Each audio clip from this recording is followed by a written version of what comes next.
Bienvenue, Álvaro López Barcelo. Je rappelle que vous êtes conseiller économique à l'ambassade d'Espagne à Casablanca Ouais, et expert en tout cas en charge des relations maroco-espagnoles ouais, au niveau des différents partenariats, ouais, mais essentiellement dans le secteur agricole. ouais, c'est Et correct. on va y Ouais. revenir, mais simplement, le SIAM 2019, présence espagnole importante. Qu'est-ce que vous êtes venu faire ici? Ouais. Est-ce que c'est vendre vos produits? Est-ce que c'est quoi? Quelle est Ouais. la raison principale de votre présence importante? Bon, merci beaucoup. D'abord, merci pour l'invitation. La forte présence de l'Espagne chaque année au SIAM, les rendez-vous incontournables du secteur, ce qui reflète c'est la détermination et l'engagement de la part des entreprises espagnoles avec la modernisation et la croissance du secteur agricole marocain. Et aussi l'intérêt de l'Espagne comme pays dans les défis de ce secteur. Pour nous, c'est la 12e année consécutive que nous avons un pavillon au SIAM. Cette année, encore une fois, les pavillons les plus importants parmi les pays représentés. Mais concrètement, vous êtes venu essentiellement pour faire quoi? Oui, pour... Est-ce que c'est ouais. un peu du networking que vous faites? Est-ce que c'est vendre aussi, valoriser un peu les produits, le savoir-faire espagnol en matière agricole auprès des Marocains ou auprès d'autres pays? Parce qu'il y a pas mal de pays étrangers qui sont présents. Oui, c'est ça, absolument. Bon, nous avons 25 entreprises dans notre pavillon qui présentent les innovations espagnoles en matière d'irrigation, de protection des cultures, des serres, des fertilisants, beaucoup d'équipements agricoles. Et ce que nous voulons, c'est aider aux entreprises espagnoles à se mettre en contact avec les entreprises marocaines du secteur pour travailler et trouver des opportunités dans la logique gagnant-gagnant pour travailler ensemble dans ce secteur qui est aussi très important ici au Maroc. Oui, très important, il y a un développement et on va y revenir, mais parfois on a l'impression que l'agriculture espagnole et l'agriculture marocaine, sur certains produits, sur la clémentine, sur le melon, sur la tomate, il y a une concurrence. Ouais. Oui, c'est concurrence, non, oui. Oui, mon ambition, c'est que l'Espagne est le partenaire naturel du Maroc dans le secteur agricole. La proximité géographique, les similitudes entre nos deux pays au niveau du sol, du climat et des cultures agricoles, et aussi les savoir-faire, l'expérience, la technologie des entreprises espagnoles. Ce sont des facteurs qui renforcent le fait que l'Espagne est le principal pays fournisseur du secteur agricole marocain. Nous voyons la relation entre nos deux pays comme une relation basée sur la complémentarité. Si vous me permettez, les exportations des produits agricoles du Maroc vers l'Espagne ont doublé au cours des 5 dernières années. Mais en même temps, grâce à cette complémentarité de laquelle je viens de parler, les exportations des technologies agricoles, d'équipements agricoles de l'Espagne vers le Maroc ont doublé aussi au cours des 8 dernières années. On va y revenir, mais nous aussi on a la possibilité de produire et d'exporter beaucoup plus de tomates sur les différents marchés européens. Mais l'Espagne est aussi présente, donc il y a une espèce de concurrence aussi sur les marchés européens, vis-à-vis sur certains produits. Bon, notre Non vision, c'est qu'on est des pays partenaires. Oui. Nous travaillons dans la logique gagnant-gagnant.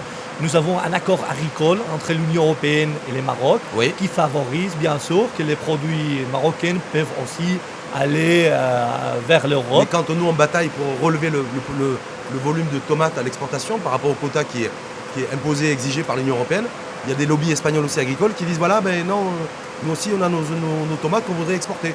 Donc la tomate marocaine, il faut la plafonner aussi. Non, il n'y a pas cette réalité politico-économique et agricole? Ouais, bon, Je sais pas. nous avons la vision, j'insiste, de la complémentarité, Ouais. de travailler ensemble. Et nous croyons qu'il y a vraiment des opportunités pour les entreprises espagnoles et pour les entreprises marocaines. Et nous croyons vraiment que lorsqu'on travaille ensemble, on devient plus fort tous deux à l'échelle internationale. Et à la fin, c'est ça qu'il faut garder comme message quand on travaille ensemble. Travailler ensemble, c'est justement par rapport à l'Espagne et le secteur agricole espagnol. Quand on regarde de près Álvaro López Barcelo, les chiffres, les principaux indicateurs, l'agriculture, y compris ces dernières années, mais depuis longtemps, tire un peu le moteur de croissance de l'économie espagnole. Ouais.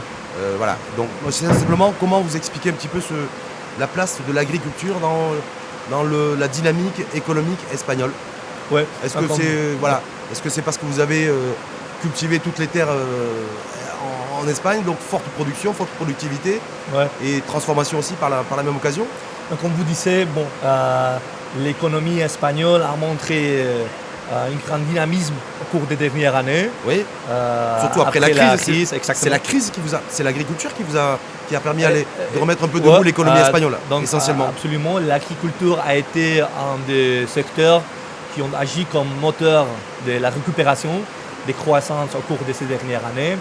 Et bon, je crois que ça nous a aidé, bien sûr, tout le travail qui a été dans plusieurs années au niveau des modernisations des techniques de production, utilisation de l'irrigation, utilisation des fertilisants et surtout aussi l'effort que les entreprises espagnoles ont fait pour aller à l'extérieur, pour exporter vers d'autres marchés. Est-ce que ça s'est fait aussi grâce au soutien de l'État espagnol sous forme de subventions au secteur agricole? Parce que je sais que ça se fait au niveau de la logistique en Espagne pour renforcer la compétitivité logistique espagnole pour favoriser l'export.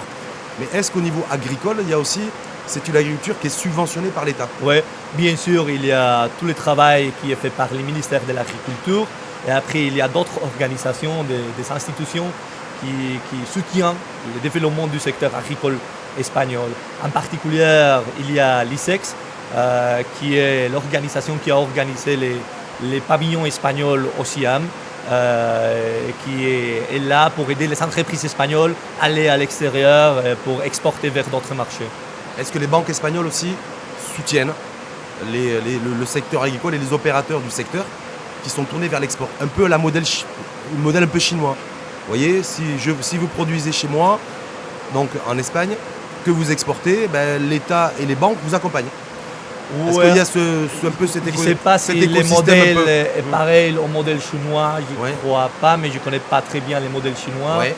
Mais ce qui est clair est que les banques, bien sûr, sont des partenaires importants pour tous les secteurs de l'économie, évidemment le secteur agricole inclus.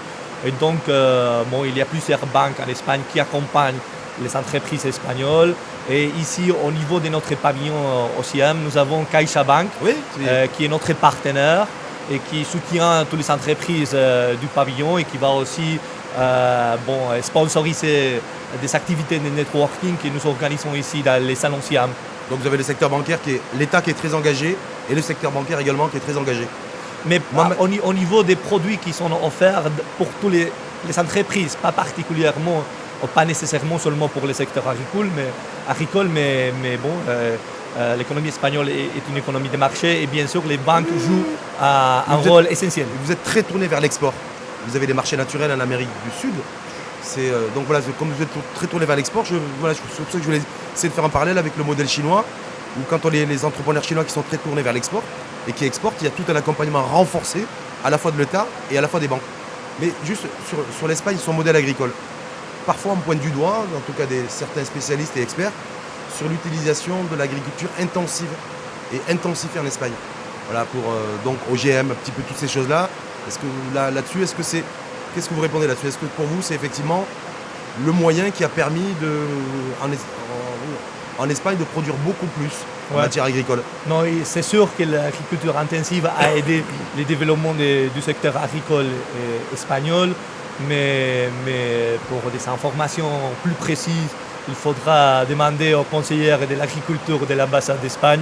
Moi, je ne suis pas l'expert du secteur agricole. On le ferait par rapport à la transformation, c'est-à-dire sur l'industrialisation des produits agricoles. On voit aussi que l'Espagne, vous êtes le premier pays au monde qui transformait en termes d'industrialisation des aliments. Ouais. Donc voilà, y a-t-il un secret espagnol? Parce que quand on regarde les chiffres, vous êtes le premier producteur d'olives, premier producteur de vin et vous êtes le premier exportateur d'aliments dans le monde. Ouais. C'est quand même énorme. Oui, non, absolument. Mais comment vous faites? Ouais. Il ne peut pas vous offrir des détails, des données concrètes, mais évidemment, pour le développement du secteur agricole, il est important aussi de compter sur toute la chaîne qui travaille aussi dans le secteur agroalimentaire, et donc les chaînes de distribution, même le travail de marketing, tout le travail de distribution, de logistique, ce sont des secteurs complémentaires qui sont très importants aussi pour le secteur agricole espagnol et qui sont très développés en Espagne. Parce que vous avez des régions aussi, vous êtes appuyé aussi sur les régions pour développer le secteur agricole? Parce que c'est la régionalisation et les régions, on le voit, qui sont montées en puissance aussi au niveau agricole. Je ne connais pas les stratégies au Est-ce niveau qu'on a régional, territoire et régionalisation? ne connais pas les stratégies au niveau des régions. Qu'est-ce qui pourrait nous, enfin, en tout cas du côté du Maroc, nous inspirer? Qu'est-ce qui pourrait être intéressant à prendre chez vous? Bon, Parce que l'agriculture intensive, j'ai envie de vous dire que c'est peut-être pas forcément ce qu'on a envie de prendre chez vous. Ouais. Est-ce qu'il y a d'autres choses qui sont technologie, des capteurs? ouais, non, Aujourd'hui, est-ce qu'il y a des choses tout à aussi fait. Je vais revenir sur les messages qu'on vient de discuter. C'est de travailler sur cette complémentarité, étant donné que l'Espagne peut accompagner les entreprises marocaines au niveau de la technologie, au niveau de l'utilisation des fertilisants, au niveau de l'irrigation, au niveau de protection des cultures, des serres, des technologies post-récolte. Bon, il y a beaucoup de produits que l'Espagne peut offrir au secteur agricole marocain. Donc on est beaucoup plus, Donc, on est beaucoup plus sur les savoir-faire technologiques. C'est ce que tu es en train de dire. Au niveau de ce qu'on peut travailler ensemble, oui, là-bas il y a beaucoup à faire. On travaille déjà ensemble, mais il reste beaucoup à faire encore. Et par rapport, il y a tous les ans, d'ailleurs, dans pas très longtemps, il y a des travailleuses agricoles marocaines qui vont aller en Espagne aussi pour la cueillette de la fraise.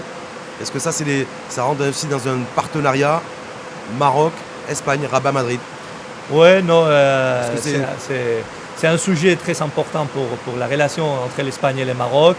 Ça fait plusieurs années qu'on a travaillé sur ces modèles. Oui. Et bon, c'est un modèle qui marche très bien pour tous les deux pays.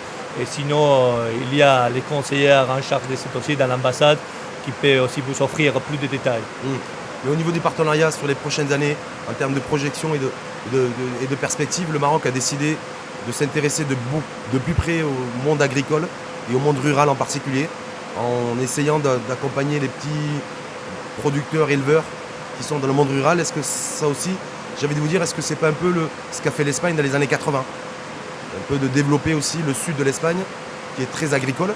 Donc nous, aujourd'hui, au Maroc, on est dans cette perspective de s'intéresser de plus près au secteur agricole et au monde rural. Est-ce que vous regardez ça, vous, du côté de Madrid, avec un œil très averti? Oui, non, évidemment, comme vous disiez, le secteur agricole est un secteur très important pour le monde rural. Mais encore une fois, désolé, mais je ne connais pas les stratégies que nous avons à ce niveau-là. Il faudra demander les conseils de l'agriculture. C'est un centre d'intérêt aussi ça peut être un centre d'intérêt aussi pour Ah oui, bien pour sûr, l'Espagne. bien sûr, bien sûr. Et sur les enjeux de l'agriculture, de produire plus, mais que pour le consommateur qui mange mieux en matière de consommation, c'est juste par rapport, c'est les grands enjeux là-dessus. Est-ce que quand on se rend en Espagne, le marché domestique est très important, Ouais, parce que vous produisez beaucoup et les Espagnols consomment beaucoup aussi ouais, et vous exportez beaucoup. ouais. Voilà, est-ce qu'il y a ce souci aussi en Espagne d'offrir à la population des produits normés, Ouais, des qualitatifs et de bonne qualité? ouais. Non, je vous remercie pour toutes ces questions, mais finalement, encore une fois, désolé, mais je travaille sur la relation économique entre le Maroc et l'Espagne. Je ne connais pas très bien les modèles à ce niveau-là que vous êtes en train de discuter. L'avenir à court terme sur le partenariat Maroc-Espagne en matière agricole, c'est quoi? Oui, non, et pas seulement au niveau agricole, comme probablement vous le savez bien, l'Espagne est devenue depuis 2012 le premier partenaire commercial du Maroc, c'est-à-dire nous sommes les premiers clients, les premiers fournisseurs du Maroc. C'est une relation aussi très diversifiée et il ne s'agit pas de 3 ou 4 secteurs qui monopolisent la relation bilatérale, mais vraiment n'importe quelle activité, quel secteur de l'économie marocaine on prend comme exemple, on va trouver des marchandises et des entreprises espagnoles qui travaillent. Et aussi c'est une relation très dynamique parce que vraiment les exportations, les échanges commerciaux entre nos pays n'ont pas cessé d'augmenter au cours des dernières années. Et vraiment tous les 4 ou 5 ans. On est un peu à l'équilibre aujourd'hui? Oui, c'est aussi une relation, toute couverture aussi une relation entre assez importation et équilibrée. exportation, Assez ouais. équilibrée. Et aussi, on travaille ensemble dans plusieurs secteurs. Ce n'est pas par hasard que la première exportation espagnole vers le Maroc ou la deuxième, ça dépend de l'année, c'est les composants, c'est les biens pour le secteur de l'automobile. Après la première exportation du Maroc vers le monde, c'est aussi le secteur de l'automobile. On travaille vraiment ensemble dans plusieurs secteurs. Et lorsqu'on travaille ensemble, on devient plus fort. Vraiment, on est en train de devenir une plateforme industrielle conjointe.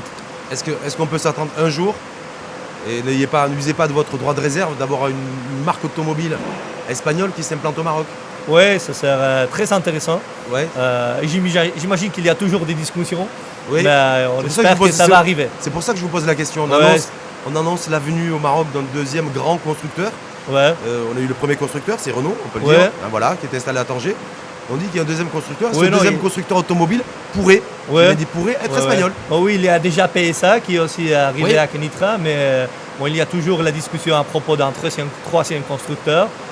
Bon, ça serait très intéressant d'avoir un constructeur espagnol, évidemment. C'est d'aller toujours en discussion. Ouais, on ne sait pas les détails des négociations entre les entreprises. D'accord. Mais ça, en tout cas, c'est en discussion, c'est en gestation. Ah, on espère, on espère. Merci en tout cas. Non, merci à vous. Merci à vous. Alvaro Lopez Marcelo, je rappelle que vous êtes conseiller économique à l'ambassade d'Espagne au Maroc et plus précisément à Casablanca.